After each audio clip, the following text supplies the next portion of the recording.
Back to the Morning Blend. So if you're a high income earner upside down in your mortgage and you want out, you may think you have no options. Well, think again. Here to tell us more is real estate expert, broker, and owner for First Prime Realty Group. That's Lathe Lavada. It's great having you back as always. Thank you. So there are options for owners that are upside down and current on their mortgage who want to sell but can't because it's underwater. What are the options available for that? Well, there's still the short sale options. There's still loan modification. You've got the HARP refinance. You've got the VA FHA refinance.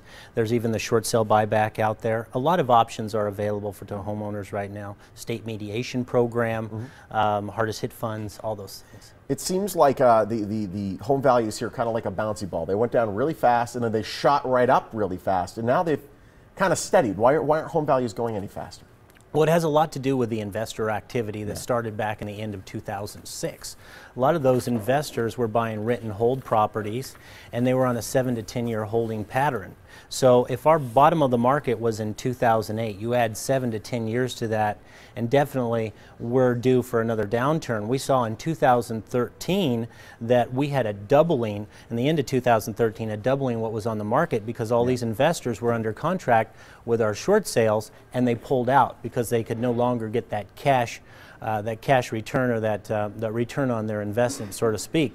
So we've also seen that last year values went up 11%. It was more than double that the year prior, and now this year is projected to 5.8% this year. So we can definitely see a trend that's going on, and I don't think, unfortunately, it's going to get that much better for those homeowners who are still tens of hundreds of thousands of dollars upside down. So if they do find themselves in this situation, but they're financially stable, should they wait? Should they sell and pay off the negative equity in a short sale? What should they do? You know, it really depends on, their situation and what their future plans are. You know, I've seen folks upside down by hundreds of thousands of dollars, tens of thousands of dollars, and just because you have money in the bank and you have a nice healthy income does not mean you can't short sale. Everybody should look at the option of a short sale if they're upside down and need to relieve themselves of that negative equity in their property. We've talked about this before. Some people are a little bit afraid of doing the short sale because it could negatively affect their credit.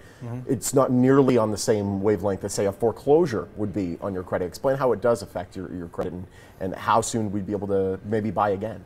Well, exactly right. People will have higher credit scores to begin with are going to take a less of an impact because it has to do with how many positive trade lines are on their credit and how that's all calculated, which, I won't get into details on that. That could be a 500-hour show in its own right. Right. It's a little complicated. But once the short sales closed out, we see scores dramatically go back up. And if you can do it without being late on your mortgage to complete a short sale, which I'm a big advocate of because I've gotten those approved before without a homeowner being late because they have what's called imminent default. So the credit score may not take that much of a hit at all. And there's programs out there right now for home buyers that you can buy one day out of a short sale, one day out of a foreclosure, or a bankruptcy. Wow. So there's great things out there going on. And probably get a similar home that's much less money than when you bought your home, say, 10 years ago. Sometimes in the same neighborhood. Wow, that's pretty incredible. Does the bank require the seller to come to the table with money in order to complete a short sale? I rarely see this on our short sale files. I've seen high income earners that are upside down by $500,000 and more, and they haven't had to come in with a contribution. Wow. So the best thing to do is don't rule yourself out. Submit for the short sale and see what the bank says. Everybody has the ability to see if they qualify for a short sale, and the banks do have the latitude to approve you for that. So, and having someone good on your side that's good with these negotiations is definitely going to be a big asset. Is there a tax liability involved with being forgiven of, say, let's say $50,000 or $100,000 in negative equity?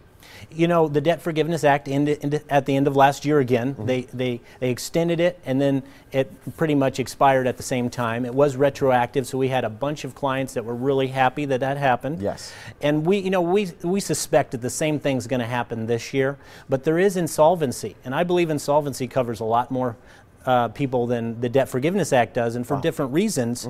And then you also have to weigh how much debt am I wiping out by doing the short sale, and that may far outweigh the small tax liability that you could even set up an installment agreement with the IRS if you qualify for. Excellent. And so we can refer people to our CPA to make sure that everything's good on that. Really quickly, your services, what's the cost? completely free to the homeowner. Awesome. And I also put an attorney on the file as well, that for a limited time, 0 retainer on that. So we can put them on there to help protect the client. So call my office before you spend any money out of pocket for these types of services. Lathe, it's a pleasure as always. Thank you, buddy. Thank you. All right, you can catch Lathe on the radio. He actually talks all things real estate, including short sales and the current state of the housing market. It's available anytime on his website, lathelavada.com, or on iTunes. For more on Lathe and his services, you can call the number or visit the website on your screen. He offers free consultation with free short sale services and attorney representation as well. He's also on Facebook and Twitter, so make sure you add him.